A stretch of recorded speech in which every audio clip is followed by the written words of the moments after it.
Bueno, actualmente en España nos encontramos ante la falta de regulación del mercado de los juegos de casino online.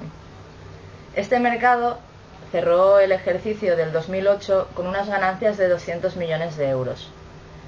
De los impuestos que podrían haberse quedado en territorio nacional, el gobierno español no recibió ninguna cantidad,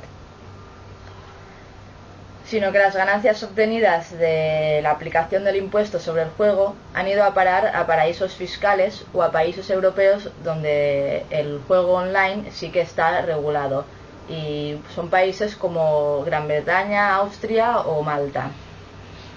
Ante tal hecho, constituye una prioridad regular el vacío legal existente.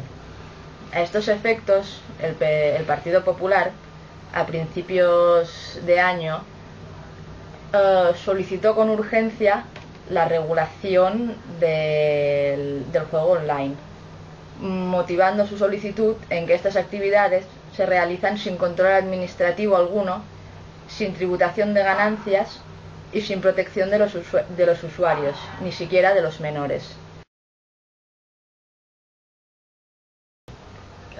Todos estos operadores de juegos online prefieren los paraísos fiscales para establecer sus empresas, por el simple hecho del dinero que dejan de perder a efectos tributarios. El juego en casinos, a diferencia de los juegos online, sí que está regulado.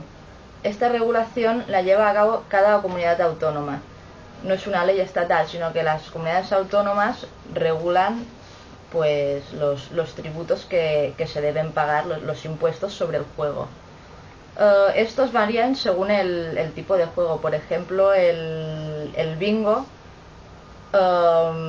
tiene pues un impuesto pues sobre el 10%.